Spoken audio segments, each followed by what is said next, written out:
प्रणाम मित्रों। श्री पराम्बा वंदेवी साधना पीठ से पुनः आपका अभिनंदन। नवरात्रि की गुप्त नवरात्र की द्वितीय तिथि। मैंने पूर्व में निवेदन किया था कि आप सभी सप्तशती का पाठ संस्कृत में अथवा हिंदी में यथाशक्ति गुप्त नवरात्र में अवश्य करें। इस पर पूर्व के वीडियो में तकरीबन सभी बातों का समावेश मैंने किया था, पर बहुत से लोग ऐसे भी हैं जिन्होंने निवेदन किया, जिन्होंने यह इच्छा व्यक्त की कि सप्तशती का पूर्ण पाठ अगर हम ना कर पाए तो हमें और क्या करना चाहिए। तो उसके लिए गुप्त सप्तशती, मूल सप्तशती इत्यादि का भी उल्लेख मिलता है। कुछ लोगों ने कहा क्या हम सिर्फ कुंजिका कर सकते हैं या हम सिर्फ सप्तश्लोकी दुर्गा सप्तशती का पाठ कर सकते हैं। निसंदेह रूप से आप इनका पाठ कर सकते हैं, पहले भी मैंने ये बताया है। कुंजिका का पाठ दुर्गा सप्तशती के साथ किया जाता है, अनिवार्य रूप से किया जाता है, परंतु इसे स्वतंत्र रूप से भी आप संकल्प सहित कर सकते हैं, सकाम अथवा निष्काम, जैसे आपकी श्रद्धा हो, जैसे आपकी इच्छा हो। देवी के बहुत से स्तोत्र प्राप्त होते हैं जिनसे देवी की प्रसन्नता होती है और आपका अभीष्ट भी सिद्ध होता है। मैं प्रयास करता हूँ कि जिन स्तोत्र का अथवा जिन मंत्रों का, साधनाओं का मैंने स्वयं संपादन किया हो, जो अनुभूत हैं, उन्हें ज़्यादा से ज़्यादा आप तक पहुँचाऊँ। जो मेरे द्वारा अनुभूत नहीं होती हैं वो चीज़ें मैं विशेष रूप से आपको बता देता हूँ कि मेरे द्वारा अनुभूत नहीं है या इसे मैंने संपादित नहीं किया। तो आज ऐसा ही एक स्तोत्र आपके समक्ष लेके आ रहा हूँ। अनेक विद्वानों ने अलग अलग स्थानों पर, अलग अलग विद्वानों ने अलग अलग नाम दिया है इस स्तोत्र का। कोई इसे सिद्ध महाचंडी का स्तोत्र कहता है, कोई इसे सिद्ध चामुंडा का स्तोत्र कहता है, कोई महाविद्या का स्तोत्र कहता है, कोई सिद्ध विद्या का स्तोत्र कहता है। तो वो अपनी भावना के अनुरूप उसका नामकरण करते हैं और विनियोग आदि में भी उसी तरह का विनियोग होता है। ये भाव की बात है और इससे स्तोत्र के स्वरूप में थोड़ा बहुत कामना के अनुरूप उन्होंने परिवर्तन भी किया है, पर इससे स्तोत्र का जो मूल स्वरूप है, जो उसकी प्रकृति है, उसमें कोई अंतर नहीं पड़ता है। क्योंकि जैसे जैसे आप तंत्र के क्षेत्र में, आध्यात्मिक क्षेत्र में आगे बढ़ेंगे तो आप जानेंगे कि कहाँ मंत्र में, कहाँ स्तोत्र में, कहाँ क्या जोड़ना है, कामना कहाँ पे व्यक्त करनी है, कहाँ पे आपको किस मंत्र का संपुट देना है, किन दो मंत्रों को मिला के एक नवीन मंत्र का निर्माण होता है और कैसे वह कार्य करता है, यह सब किया जाता है विशेष रूप से जब आप सकाम रूप से भगवती की आराधना करते हैं। परंतु मैं जब भी आपसे किसी चीज़ की बात करता हूँ तो यह कहता हूँ कि भगवती की प्रसन्नता और उनकी प्रीति, इसके लिए करिए, शेष सब आपको सुलभ हो जाएगा। तो गुप्त नवरात्रि की द्वितीय तिथि है।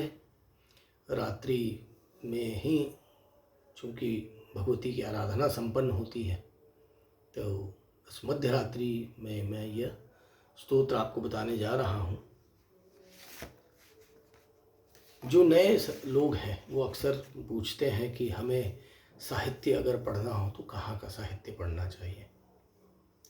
तो जब हम लोगों ने आरंभ किया था तो उस समय कल्याण मंदिर प्रकाशन से चंडी पत्रिका प्रकाशित हुआ करती थी, तो अब अप्राप्य है, उसका प्रकाशन बंद हो चुका है।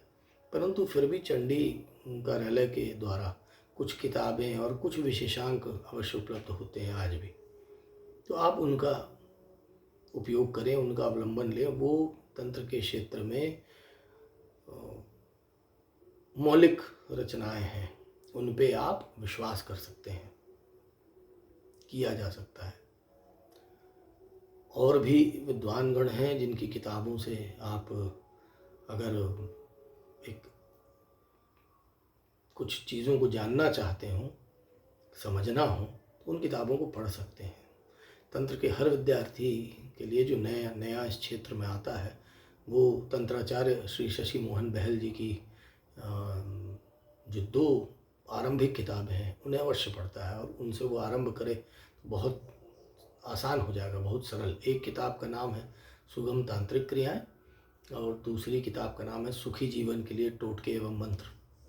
ये बहुत सुंदर किताब है अगर आप आरंभ करना चाह रहे हैं, तंत्र के क्षेत्र में आप आना चाह रहे हैं, क्योंकि तंत्र भी बिल्कुल उसी तरह है जिस तरह हम अपनी भौतिक शिक्षा ग्रहण करते हैं कि प्रथम कक्षा से लेकर 12वीं कक्षा तक 12 वर्ष का बड़ा महत्व है। तो धीरे धीरे आप आगे बढ़ते हैं। ये अलग बात है कि सोशल मीडिया का युग है, तो अब सारे लोग बड़ी चीज़ों पे जाना चाह रहे हैं, परंतु मुझसे अगर आप पूछेंगे तो मैं यही कहूँगा कि आप शुरू से अगर नए हैं तो धीरे धीरे आगे बढ़िए। और देवी के शतनाम हैं या किसी देवता का शतनाम है, दीपदान है, और कवच है, स्तोत्र पाठ है, इन्हें पढ़िए। संकल्प सहित पढ़ेंगे तो सकाम भी आप इसे कर सकते हैं और आप अपनी कामना पूरी कर सकते हैं, और फिर धीरे धीरे आगे बढ़ें।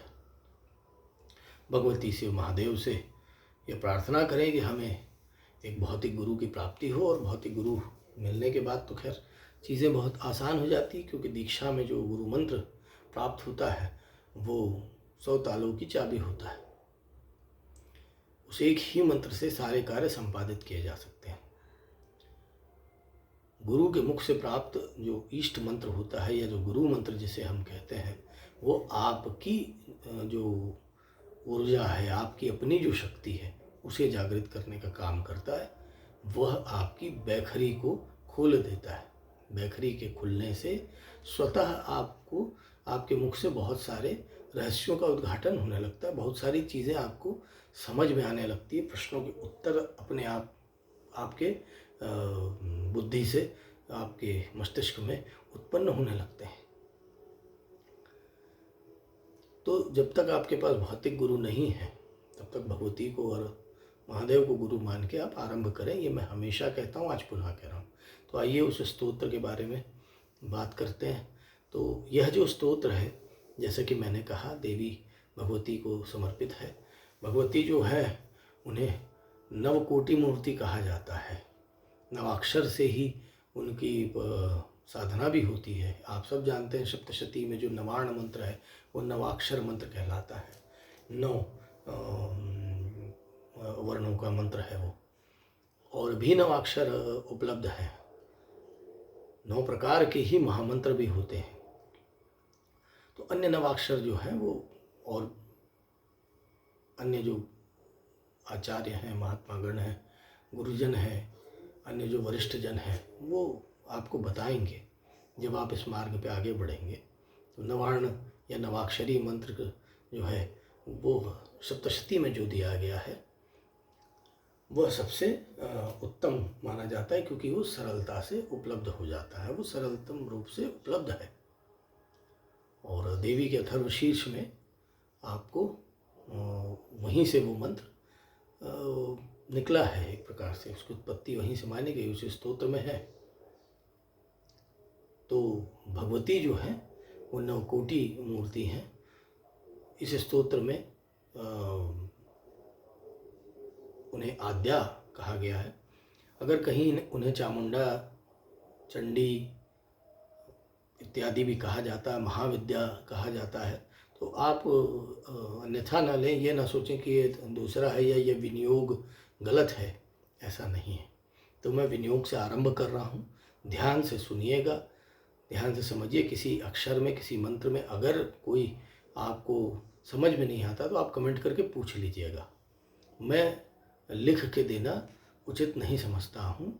उच्चारण आप चाहे जैसा करें, क्योंकि उत्तर में उच्चारण दूसरा होता है, दक्षिण में उच्चारण दूसरा होता है। स्थान के अनुरूप उच्चारण बदलते जाते हैं, भाषा के अनुरूप। आप जैसी भाषा का उपयोग करते हैं उस अनुरूप उच्चारण बदलते हैं, भाव नहीं बदलते हैं। तो उच्चारण में दोष नहीं होता है। अब अगर पंजाब की बात करें तो पंजाब का उच्चारण एकदम भिन्न होता है, पर इसका अर्थ ये नहीं है कि मंत्र में दोष आ गया है। आप भावना से करें और भगवती को बोल के करें कि यही मेरा मूल उच्चारण है। तो प्रयास करें। आरंभ करते हैं विनियोग से। ओम अस्य श्रीमद् आद्या भगवती सिद्धचंडी महाविद्या मंत्रस्य सर्वश्री मार्कंडेय सुमेधा ऋषि गायत्र्यादि नाना विधानी छंदांसी नवकोटि शक्ति सहिता श्रीमदाद्या भगवती सिद्धचंडी देवता श्रीमदाद्या भगवती सिद्धचंडी प्रसादाद खिलेष्टार्थे पाठे विनियोगः। इसमें आप अपनी कामना भी बोल सकते हैं संकल्प पूर्वक। ऋष्यादिन्यास। ओम सर्वश्री मार्कंडेय सुमेधा ऋषिभ्याम नमः शिरसि गायत्र्यादि नाना विदेभ्यो छंदेभ्यो नमः मुखे नवकोटि शक्ति सहिता श्रीमदाद्या भगवती सिद्धचंडी प्रसादाद खिलेष्ठार्थे पाठे विनियोगाय नमः सर्वांगे। आप मानसिक रूप से भी इसे संपादित कर सकते हैं, आवश्यक नहीं है कि आप हाथ का स्पर्श करें। मंत्र न्यास जो होता है वो देख लें।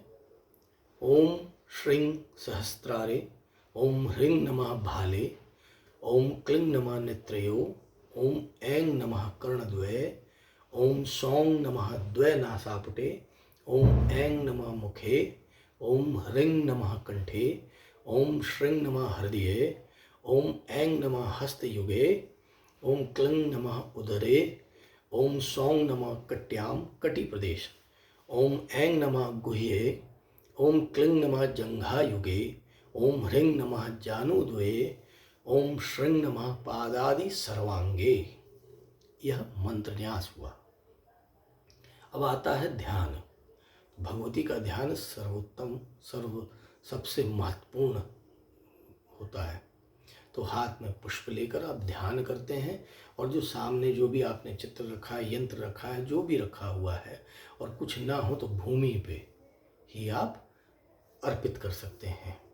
तो ध्यान ये है, या माया मधुकैटभ प्रमथनी, या महिषोन्मूलनी, या धूम्रक्षण चंडमुंडदलनी, या रक्तबीजाशनी, शक्ति शुंभ निशुंभ दैत्यमथनी, या सिद्ध लक्ष्मी परा, सा देवी नवकोटि मूर्ति सहिता माम पातु विश्वेश्वरी। योनि मुद्रा जानते हो तो योनि मुद्रा का अवश्य प्रदर्शन करें। इसके बाद मंत्र और फिर स्तोत्र। मैं आरंभ कर रहा हूँ। ओम ऐं ह्रीं श्रीं ह्यौं श्रीं ह्रीं क्लीं ऐं सौं ओम ह्रीं श्रीं ऐं क्लीं सौं ऐं क्लीं ह्रीं श्रीं। जय जय महालक्ष्मी जगत आद्ये बीजसुरासुर त्रिभुवन निदाने दयांकुरे सर्व तेजो रूपिणी विरंचि संस्तुते विधिवर्दे सच्चिदानंदे विष्णुदेहव्रते महामोहिनी मधुकैटभ्ज भासिनी नित्यवरदान तत्परे महास्वाध्यायवासिनी महातेजधारिणी सर्वाधारे सर्वकारणकारिणी अचिंत्य रूपे इंद्रादि निखिल निर्जर सेविते सामगान गायंती पूर्णोदयकारिणी विजये जये जयति अपराजिते सर्वसुंदरी रक्तांशुके शशांककोटि सुशीतले अग्निकोटि दहनशीले यमकोटि क्रूरे वायुकोटि शीतले ओंकारनाद बिंदुरूपिणी निगमागम मार्गदायिनी महिषासुर निर्दलिनी धूम्रलोचन वधपरायणे चंडमुंडादि शिरच्छेदनी रक्तबीजादि रुधिर शोषिणी रक्तपान प्रिये महायोगिनी भूतवेताल भैरवादि तुष्टि विधायिनी शुंभ निशुंभ शिरच्छेदिनी निखलासुर बलखादिनी त्रिदश राज्यदायिनी षड्रिपु अष्टपाश विनुर्मुक्ते स्वयंभू प्रियेश्वरी भक्तस्य अभीष्ट सिद्धि दायिनी श्री प्रिया मुक्त पुष्पांजलि स्वरूपिणी श्री पाद मुक्तानंदानंद प्रदायिनी स्वयं श्री श्री निवास श्रेयस निरसानंदनाथ पौरुषी शरभांतर्गत कोटि कोटि मंत्र विलासिनी विश्वमोहिनी स्वयं आद्या श्रृंग मोती मंत्र प्रमोदानंद प्रदायिनी अगण ग्रह नक्षत्र काल व्यापिनी महादुर्गे दुर्गति दुर्मन विनाशिनी सर्वज्ञान प्रदायिनी जय विजय स्वरूपिणी जय दुर्गे भवानी पाहि मां त्राहि मां रक्ष मां सर्वस्त्री रत्नरूपिणी दिव्य देहे निर्गुण सगुणे सद सद रूपधारिणी सुरवरदे भक्तत्राण तत्परे वरवरदे सहस्त्राक्षरे अयुताक्षरे सप्तकोटि चामुंडा रूपिणी नवकोटि कात्यायनी रूपे लक्ष्यालक्ष्य स्वरूपे इंद्राणी ब्रह्माणी रुद्राणी ईशानी भ्रामरी भीमे नारसिंहे त्रयत्रिंशत्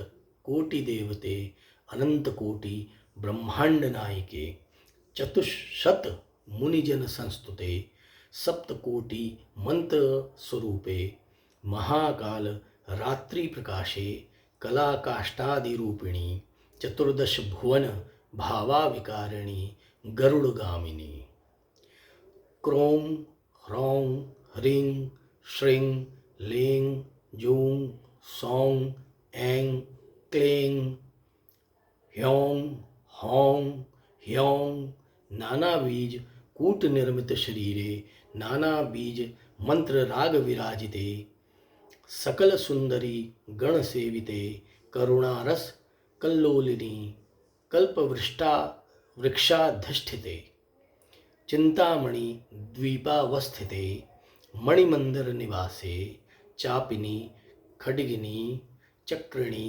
गदनी शंखिनी पद्मिनी निखिल भैरवादि यति समस्त योगिनी परिवृते काली कंकाली तारे तूरे तोतले ज्वालामुखी छिन्न मस्तके भुवनेश्वरी सर्वेश्वरी त्रिपुरे लोकजननी विष्णु वक्षः स्थल अलंकारिणी अजिते अमिते अमराधिपे अनूपसरिते गर्भवासादि दुखापहारिणी भुक्ति मुक्ति क्षेमादिदायिनी शिवे शांते कुमारी देवी सुक्त दशाक्षरे चंडी चामुंडे महाकाली महालक्ष्मी महासरस्वती त्रैविग्रहे कुलपूर्णे प्रसीद प्रसीद सर्वे मनोरथान पूरय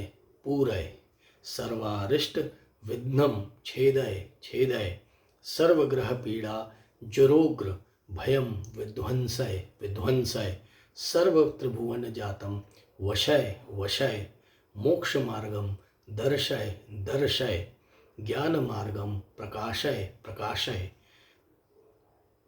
अज्ञान तमो नाशय नाशय धन धान्यादि समृद्धिम कुरु कुरु सर्व कल्याणम कल्पय कल्पय माम रक्ष रक्ष सर्वा पदेभ्यो निस्तारय निस्तारय मम वज्र शरीरम साधय साधय।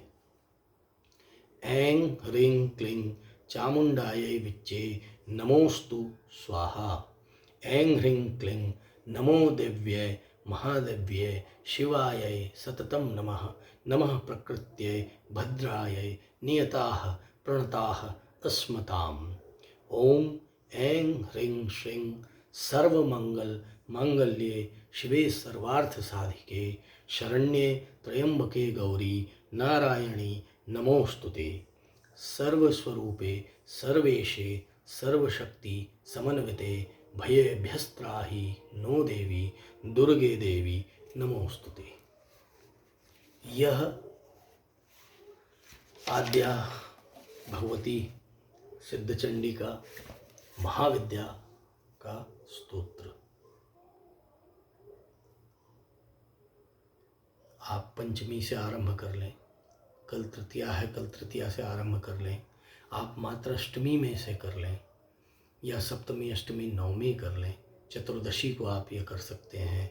आप अष्टमी और चतुर्दशी यह 2 दिन इसका अवश्य पाठ करें। संकल्प लें 3 स्तोत्र, 5 स्तोत्र, 7, 11, 21, 36 स्तोत्र, 54 स्तोत्र, 108, जितनी आपकी श्रद्धा हो नवरात्र भर में और सामर्थ्य जितनी हो उतना। सिर्फ एक इस स्तोत्र में ये बीज मंत्रों के साथ ये स्तोत्र है। इसमें अनेकों बीज मंत्र हैं, भगवती का मंत्र भी है। इसका आप उपयोग करके देखें। संकल्प सहित इसे करें। संकल्प सहित न भी करना चाहे तो भी भगवती को की प्रसन्नता के लिए आप इसको करें। प्रकृति देवी की प्रसन्नता के लिए आप इसको करें। स्वयं की प्रसन्नता के लिए आप इसको करें। इसको करके आप देखें। पुष्प हाथ में रखें, एक स्तोत्र का पाठ करें, भगवती के समक्ष पुष्प अर्पित करें, योनि मुद्रा का प्रदर्शन करें। फिर पुनः एक पाठ करें, पुष्प हाथ में रखकर पुष्प भगवती को समर्पित करें और योनि मुद्रा का प्रदर्शन करें। पाठ होने के बाद जल आप हाथ में लें, भगवती का नाम लें और जल का पान कर लें और उसके पश्चात जल को अपने आसन के नीचे डालें और उस जल को अपने माथे पे लगाएं। यह अद्भुत स्तोत्र है, अनुभूत है, बहुत लाभकारी है। सकाम भी निष्काम भी दोनों प्रकार से इसका अवलंबन लिया जा सकता है। आपको इसके बारे में कोई भी शंका हो, कोई प्रश्न हो आपका, तो आप मुझसे पूछ सकते हैं। नवरात्रि में और भी मैं आपको जो अन्य सप्तशती के मंत्र हैं उसके बारे में भी समय की उपलब्धता अनुरूप बताता रहूँगा। आज के लिए बस इतना ही। मेरी शुभकामनाएं आपके साथ हैं। आपका कल्याण हो, भगवती के श्री चरणों में आपकी प्रीति बढ़े, अध्यात्म में, तंत्र में आप आगे बढ़ें। श्री पराम्बावन देवी पीठ आपके लिए यही शुभकामनाएं प्रेषित करता है।